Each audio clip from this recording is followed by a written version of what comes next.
Ayan, magandang araw sa inyo lahat. Nandito tayo sa kaba ng Ayala Triangle Gardens. Yan. So yung sa labas, yan po yung kaba ng Ayala Avenue. Itong sa gilid naman, ito po yung Paseo de Rojas. Bali corner siya. Okay. So itong garden na to ay isang landscape urban park dito sa Makati, Metro Manila. Yan. Bali itong park na to, mapapansin natin kabayan, ay isa siyang triangular public garden. Okay, so kaya siya tinawag na triangle. Tapos isa pala itong public garden and courtyard center dito sa Makati Central Business District. Okay, so ito po yung Instagrammable area nila dito. And may kita nyo, make it happen, make it Makati City. Yan.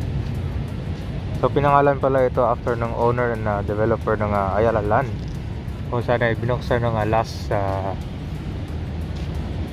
2009 pala ito, inspired by isang Hyde Park dito sa London. At itong park na ito ay dotted with palms. So karamihan ng mga trees dito ay acacia trees and tropical foliage, considered as one of the few garden areas sa Makati. So isa sa mapapansin natin sa loob dito kabayan ay maraming mga cats. Yan o, ito. So parang naging dala ng the cats na itong garden. Controlled naman yung mga pusa dito guys. Yan, kasi ako lang kung ba't gusto nila. Ito dami o. So pagpasok nyo, meron nakalagay na signage to kung bakit maraming mga pusa dito. Kasi naging cat friendly kasi itong lugar na to eh. So pwede nyo siyang i-feed pero limited lang. Yan, ikutin natin So maraming mga malalaking buildings dito kasi malapit sa corporate world. Alam natin na ito po ay sa Makati City. Yan. Ang dami ito sa gilid Wow. Pero di na siya napupuno talaga ng mga pusa. Ito, Biming! So mabait naman sila. Yan. Malapit sila dito. Siya pinipid naman to ng kandito ng Ayala Gardens. Ang dami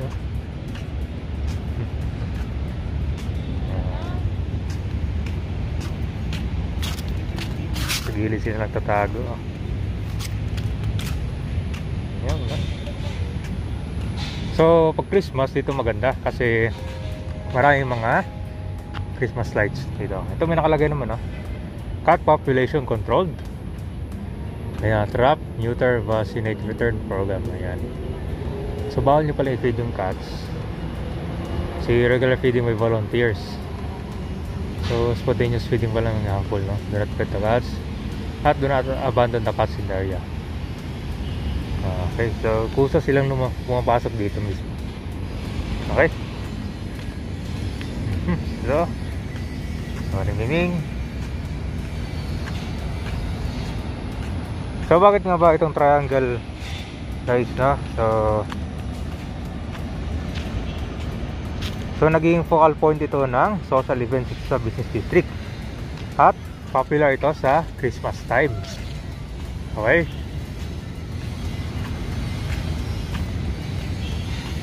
So ito din yung home ng Tower 1 Exchange Plaza dito sa Makati Stock Exchange Building. Yan. Ganda pala dito. So ito meron silang renovation ngayon ginagawa dito guys. Ayala Land Garden. So Ayala Land Office. So sana magtatayo dito ng malaking building na naman Okay.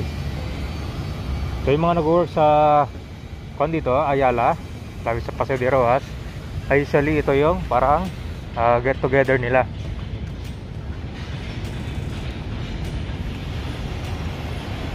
So ngayon makulimlim. Usually pag summer dito mainit kasi.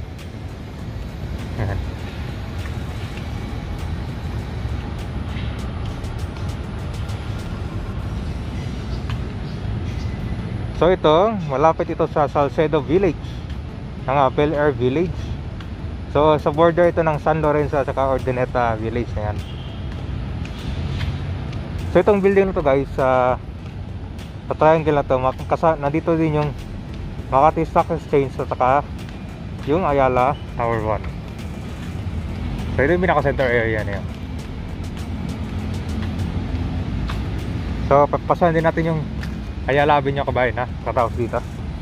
At sama lang kayo.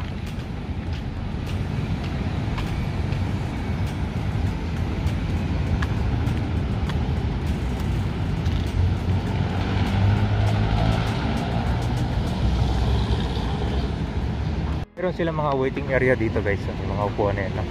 Tapos meron silang trash bin sa gilid. Yan. Mukhang matatagal yung mga puno dito.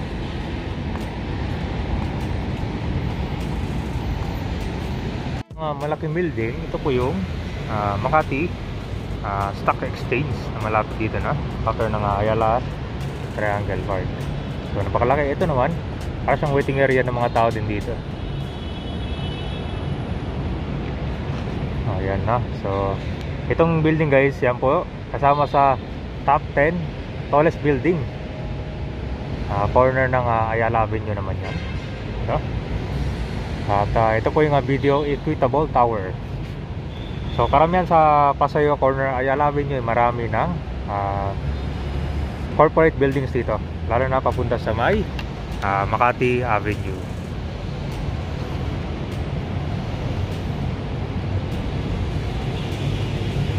Laking tower pala guys, ito po yung Ayala Triangle Tower 1. Okay, so pasyalan natin tong sidewalk area dito kung saan meron siyang malaking spasyo ng nakaraan ng mga tao.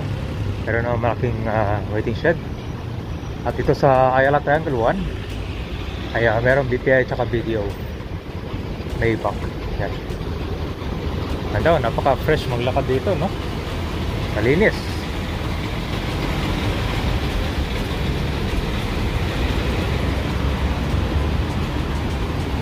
Dito sa corner ng Paseo de Rojas, Ayala Avenue, ito sa Insular Life Building. Ito po yung monument ni Ninoy Aquino. Yan guys, napakalaki. Sa harap naman ng HSBC building. Ito panibagong building na naman to, itong may green screen. Yan. So dito bawal yung jaywalking. Pero silang modern na underpass dito, patawid sa kabila. Okay, so pasalan natin tong underpass. Yan. Sa pababa ka, wala ng escalator. Stairs na lang. Yan guys. So malinis yan. Yung ibang underpass dito, meron silang design na yung mga mural paintings. So ngayon dito wala siya.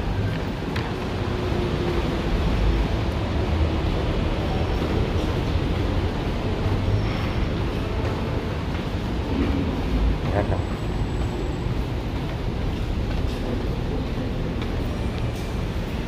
Usually meron mga ads to dito. Ngayon wala siyang ads.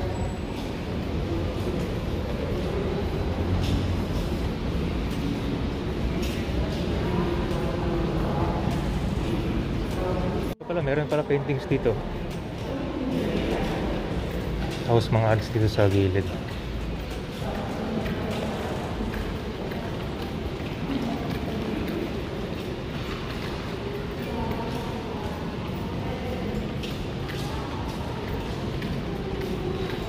So para siyang subway pala, no? Ay, ito.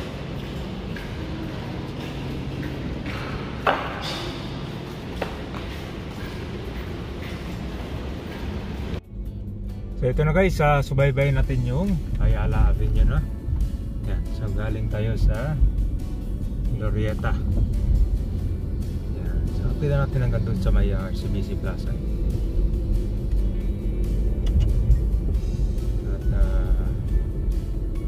At ito yung sitwasyon ng Ayala ngayon. Yan, bali malaki yung paglagay nila ng bike lane dito sa may right side, no? Pati left. Yan, priority rin nila yung mga lumadaan ng bike dito. Yan, ito yung Makati Ave.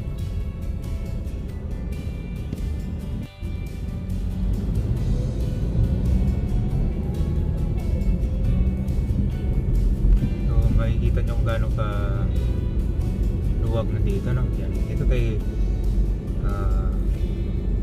nag-update kanina. Ito ba yung Tower 1 ng Ayala Triangle. Tabi sa Insular Life. Ay, nakakabi sa Ayala Avenue. Ito yung pinaka main road na nagko-connect, no? Kasi ito, pag diniretso to sa kabilang side, papunta na ng EDSA. Tapos ito naman papunta ng Makati Avenue, Paseo de Roas, at saka yung huli doon sa Buendia. Yan.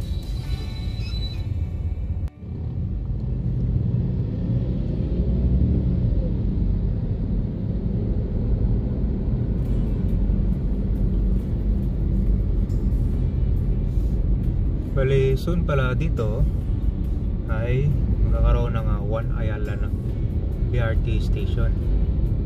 Yun, kung saan ay yung mga pasahero, nakikita nyo yung mga waiting shed dyan, karamihan dyan hindi na sila mag-aantay ng bus kasi matagal kasi yung sakayan dyan, lalo na pag rush hour kasi dito nagsisimula 5:30 ng hapon.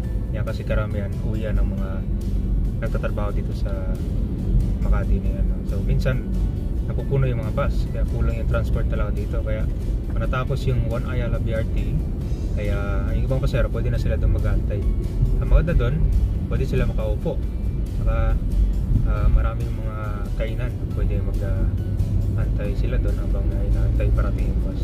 Okay, ayan, so ito ay tapos yung Makati Subway pala ay nandyan sa may Buendia. Sabi nyo, kasi may kita dito sa tabi ng Makati Medical Center yan.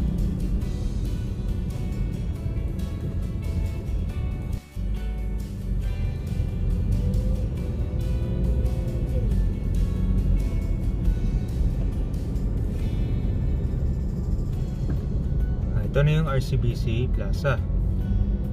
Yan, kasama sa top 10 tallest building. Actually, karamihan ng tallest building nandito sa Makati. Yan, ito naman yung HB nila Costa. Yan na, Yuchenko Museum. Actually, yung RCBC Plaza, maraming mga tenants na rent dyan, no? Hindi lang siya maliban pa yung RCBC Bank. Yan, napakalaki nitong tower na to dito.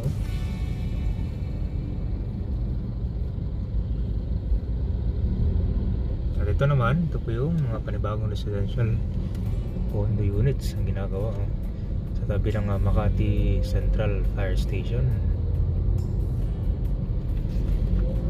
Ay, ito, yan.